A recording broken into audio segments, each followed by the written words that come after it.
2019년 7월, 일본이 한국에 수출 규제 칼을 빼들었습니다. 반도체 핵심 소재 3가지, 포토레지스트, 불화수소, 폴리이미드. 뉴스는 온통 이 얘기뿐이었죠. 삼성, SK하이닉스 생산 차질 우려, 주가 폭락, 온 나라가 발칵 뒤집혔습니다. 하지만 청와대 안보회의실에선 더 큰 공포가 있었습니다. 만약 일본이 탄소 섬유까지 막는다면 현무 미사일, 생산 중단, 누리호 발사, 불가능, KF-21 전투기 개발, 올스톱. 머리카락보다 가는 검은 실 하나가 대한민국 국방을 쥐고 있었던 겁니다. 자, 반도체 소재는 대체할 수 있습니다. 자, 시간과 돈만 있으면요. 하지만 군사용 탄소 섬유는 다릅니다. 기술도 기술이지만 국제법으로 막혀 있으니까요. 50년간 사실상 일본과 미국이 양분했던 이 시장. 대한민국은 그 벽을 어떻게 뚫었을까요? 오늘은 효성이 10년간 1조 원을 쏟아부어 이뤄낸 탄소섬유 국산화 성공 스토리를 들려드리겠습니다. 탄소섬유 이름만 들으면 뭔가 첨단 소재 같죠? 실제로도 그렇습니다. 철보다 5배 강하고 4배 가볍습니다. 같은 무게라면 철보다 훨씬 강하고 같은 강도라면 철보다 훨씬 가볍다는 뜻이죠. 그래서 요즘 고급 자동차, 골프차에 자전거, 낚싯대에 다 들어갑니다. 자, 프리미엄 스포츠카 차체도 탄소 섬유로 만듭니다. 무게를 줄이면서도 안전성은 높일 수 있으니까요. 이런 스포츠 용품이나 일반 산업용에 들어가는 건 보급형 탄소 섬유입니다. T300급이라고 부르죠. 만들기도 비교적 쉽고 가격도 적당합니다. 중국도 이 정도는 만듭니다. 아니, 중국은 이미 보급형 시장에서 가격 경쟁력으로 시장을 잠식하고 있습니다. 하지만 진짜 문제는 따로 있습니다. 미사일이 마하오로 날아갈 때, 로켓이 대기권을 뚫고 나갈 때, 전투기가 나인지 기동을 할 때, 이런 극한 상황을 견디려면 완전히 다른 수준의 탄소 섬유가 필요합니다. 온도 변화, 엄청난 압력, 극한의 진동, 이 모든 걸 동시에 견뎌내야 합니다. 군사용 최고급 탄소 섬유, T급, 그러니까 T800 이상의 초고성능 탄소 섬유입니다. 이 수준의 군사용 최고급 탄소 섬유를 안정적으로 양산하는 건 사실상 일본과 미국이 시장을 양분하다시피 해왔습니다. 일본의 도레이, 도호, 미국의 헥셀, 이 세 회사가 전 세계 군사용 탄소섬유 시장을 독식했습니다. 도레이는 1970년대부터 탄소섬유를 만들어 온 원조 기업입니다. 50년 넘게 쌓인 노하우가 있죠. 한국은요? 특히 미사일, 로켓용 같은 군사용 최고급 탄소섬유는 사실상 전량 수입에 의존했습니다. 국산화율 0%. 문제는 이게 단순히 비싼 게 아니라는 겁니다. 이건 전략 물자입니다. 국제법으로 수출이 통제됩니다. 미사일 기술 통제 체제, MTCR이라고 들어보셨나요? 1987년 미국 주도로 만들어진 국제협약입니다. 사거리 300km 이상 미사일 관련 기술은 수출 금지, 핵무기 운반 수단이 될 수 있으니까요. T급 탄소섬유는 바로 이 통제 대상입니다. 왜냐하면 이게 있어야 장거리 미사일을 만들 수 있으니까요. 네, 돈 아무리 많이 줘도 못 삽니다. 그럼 한국은 어떻게 구했을까요? 일본한테 머리 숙이고 빌었습니다. 정확히는 허락을 받았습니다. 미사일, 로켓에 들어갈 탄소 섬유를 일본에서 들여오려면 사업마다 어디에 쓸지 세세한 용도 보고를 해야 했습니다. 현무 미사일 몇 발 만들 건지, 누리호 어느 부품에 몇 킬로그램 쓸 건지, KF-21 어느 날개에 적용할 건지 전부 다 보고, 그것도 일본 정부예요. 국방 기밀을 상대국에 내맡기는 구조였던 겁니다. 상상해 보세요. 우리가 신형 미사일 개발 계획을 일본 정부에 알리는 상황을요. 사거리, 탄두 무게, 생산 수량까지 다 알려줘야 합니다. 언제든 거부당할 수 있습니다. 언제든 수출을 막을 수 있습니다. 실제로 2010년대 중반 한국이 차세대 미사일 개발할 때 일본에서 탄소 섬유 수입 승인이 몇 달씩 지연된 적도 있었습니다. 자, 이유는 서류 검토 중이라는 모호한 답변뿐. 방위사업청 담당자들은 속이 탔죠. 자, 미사일 개발 일정은 계속 밀려가는데 일본 답변만 기다려야 하는 상황? 이게 얼마나 굴욕적인지 아시겠죠? 2019년 7월 일본의 수출 규제가 터졌을 때 진짜 공포는 이거였습니다. 탄소 섬유마저 막으면 우리 국방이 멈춘다. 반도체는 경제 문제입니다. 삼성, SK 공장 멈추면 수출 타격 입지만 나라가 망하진 않습니다. 하지만 탄소 섬유는 안보 문제입니다. 미사일 못 만들면 국방력이 무너집니다. 2008년 효성이 탄소 섬유 사업을 시작한다고 발표했습니다. 업계 반응은 차가웠습니다. 미쳤나? 일본이 50년 독점한 시장에 왜 들어가? 기술도 없는데 무슨 배짱으로? 돈만 날리다 망할 거다. 실제로 탄소섬유는 돈 먹는 하마로 유명했습니다. 초기 투자 비용이 어마어마하고 수익 나는데 최소 10년. 게다가 일본 업체들이 이미 시장을 장악하고 있었으니까요. 가격 경쟁도 불가능합니다. 일본 기업들은 수십 년간 쌓은 규모의 경제로 단가를 낮춰놨으니까요. 하지만 효성 생각은 달랐습니다. 언젠가는 최고급까지 만들어야 한다. 국가 안보를 남의 손에 맡길 순 없다. 조현준 회장이 직접 나섰습니다. 우리가 안 하면 누가 합니까? 30년, 50년 봤을 때 반드시 필요한 사업입니다. 처음엔 골프채용 보급형부터 시작했습니다. T300급. 일본 제품보다 20%싼 가격으로 승부를 걸었습니다. 품질은 일본과 비슷하게, 가격은 확실히 낮게. 시장 반응은 나쁘지 않았습니다. 골프차의 제조사들이 효성 제품을 쓰기 시작했죠. 2013년 전주 공장을 완공했습니다. 연산 2,000톤 규모, 당시로선 꽤 큰 투자였습니다. 그리고 단계별로 올라가기 시작했습니다.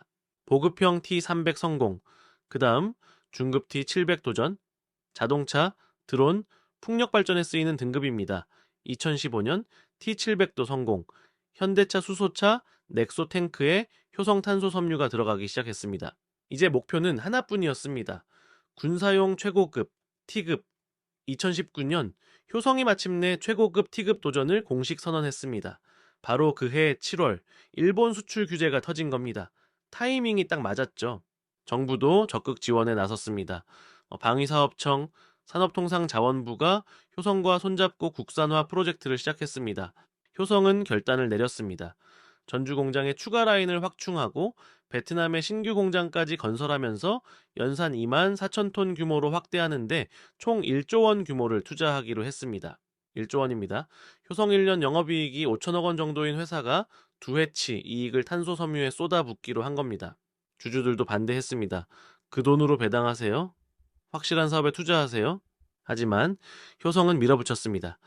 2026년 베트남 공장 가동을 시작으로 2026년 2만 1,500톤, 2028년 2만 4천 톤까지 단계적으로 늘릴 예정이었습니다. 그만큼 장기전을 각오한 도전이었습니다. 주변에선 또 말렸죠. 중국도 10년째 T급 못 만드는데 한국이 되겠어? 탄소 섬유 만들기를 비유하자면은 이렇습니다. 이천도불 속에서 바늘귀 꿰기, 아니 바늘귀 만 개를 동시에 꿰는 거죠.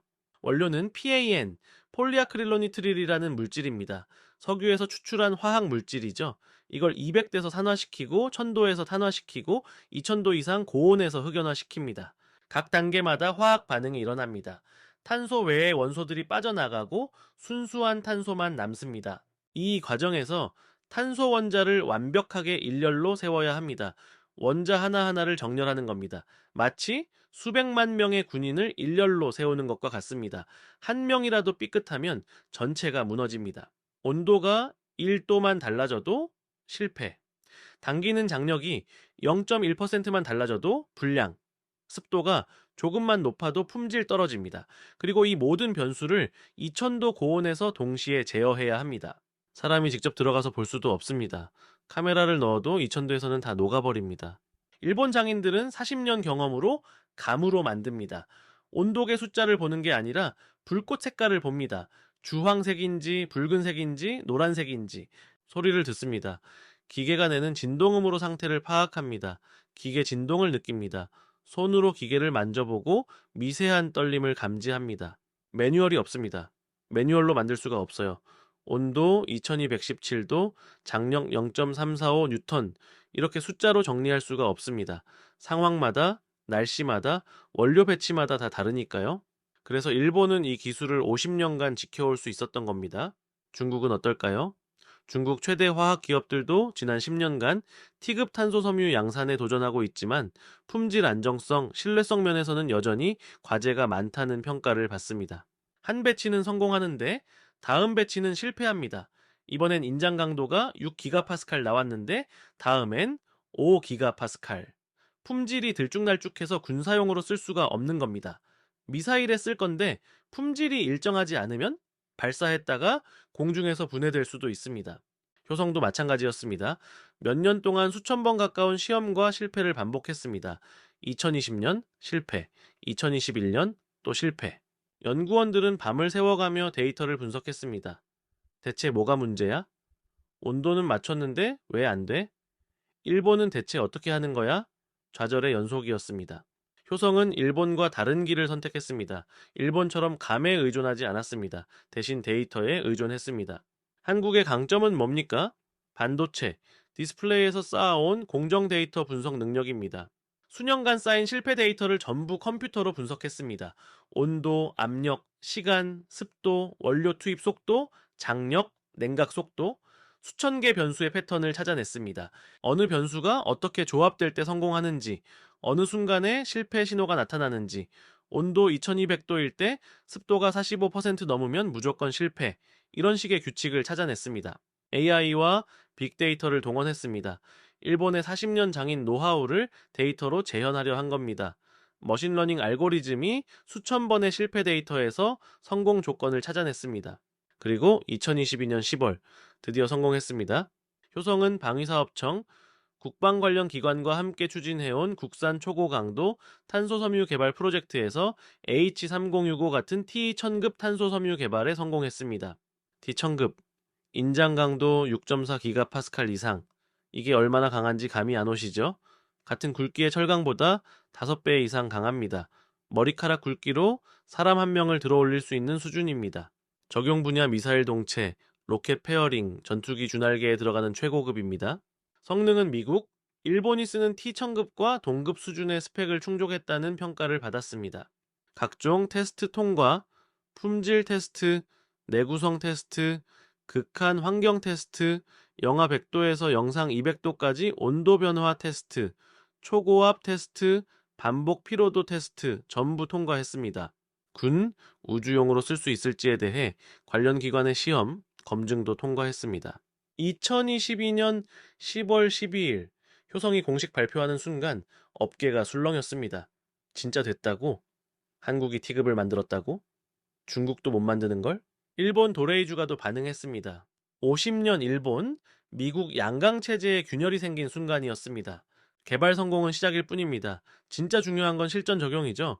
실험실에서 만드는 것과 공장에서 양산하는 건 완전히 다른 문제니까요. 국산 탄소섬유는 수소차 탱크에 가장 먼저 들어갔습니다. 수소는 700바 초고압으로 저장됩니다. 이게 얼마나 높은 압력이냐면 일반 자동차 타이어 압력의 20배가 넘습니다. 작은 결함만 있어도 폭발합니다. 그래서 탄소섬유 품질이 생명입니다. 효성 H2O 등급 탄소섬유가 현대 넥소 수소버스 탱크에 적용되기 시작했습니다.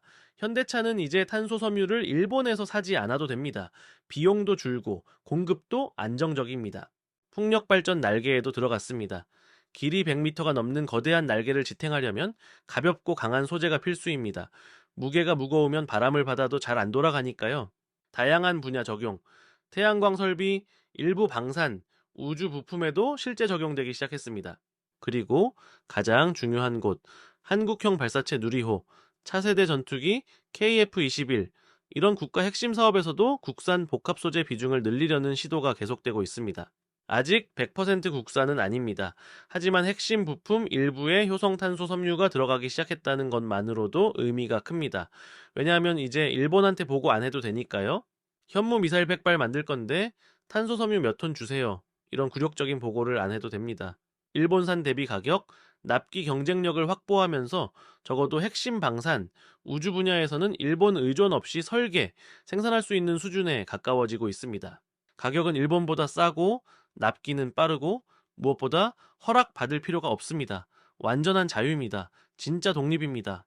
10년 전 효성의 탄소섬유 시장 점유율은 0%에 가까웠습니다. 지금은 2% 안팎까지 올라왔습니다. 겨우 2%? 아니요. 엄청난 겁니다. 탄소섬유 시장은 일본이 50년간 쌓아온 독점 시장입니다. 진입장벽이 하늘 높이 쌓여있는 시장이죠. 여기서 2%를 뺏어왔다는 건 벽에 금이 갔다는 뜻입니다. 효성의 목표는 2028년 10%입니다. 점유율 10%면 세계 3위권입니다. 일본 도레이, 미국 헥셀 다음으로 큰 회사가 되는 겁니다. 효성은 지금 무서운 속도로 증설 중입니다. 보급형 시장에서 중국과 가격 경쟁은 하지 않습니다. 중국은 이미 보급형 시장을 저가로 장악했으니까요. 여기서 싸우면 피 터지는 소모전만 벌어집니다. 대신 수소, 우주, 국방 같은 초고부가 시장 공략에 집중하고 있습니다. 여기는 가격보다 신뢰성이 중요한 시장입니다. 품질 하나 잘못되면 로켓이 폭발하고 미사일이 추락합니다. 그래서 진입 장벽이 높지만 일단 들어가면 단가도 높고 고객 충성도도 높습니다. 한번 검증받으면 계속 쓰니까요. 일본 도레이의 독점 체제에 처음으로 균열을 낸 것입니다. 유럽 에어버스가 효성에 러브콜을 보내고 있다는 얘기도 들립니다. 에어버스는 항공기 동체, 날개에 탄소 섬유를 엄청나게 씁니다. 나사도 관심을 보인다고 하죠. 자, 우주 산업에서 탄소 섬유는 필수니까요. 10년 전만 해도 상상도 못한 일입니다. 탄소 섬유 국산화는 단순한 기술 자립이 아닙니다. 필수적인 안보 인프라를 스스로 세운 사건에 가깝습니다. 이제 대한민국은 일본 눈치 보지 않고 미사일 만들 수 있습니다. 로켓 쏠 수 있습니다. 전투기 만들 수 있습니다. 허락받지 않아도 됩니다. 보고하지 않아도 됩니다. 이게 진짜 독립입니다. 경제 독립도 중요하지만 안보 독립은 더 중요합니다. 하지만 아직 갈 길이 멉니다. 배터리 핵심 소재, 분리막, 전해질, 반도체 특수부품, EUV 포토마스크, 특수가스, 여전히 일본과 미국 의존인 게 수두룩합니다. 어느 날 갑자기 수출 안 해라고 하면은 우리 산업이 멈춥니다. 2019년 7월에 악몽이 또 올 수 있습니다. 효성이 증명한 건 이겁니다.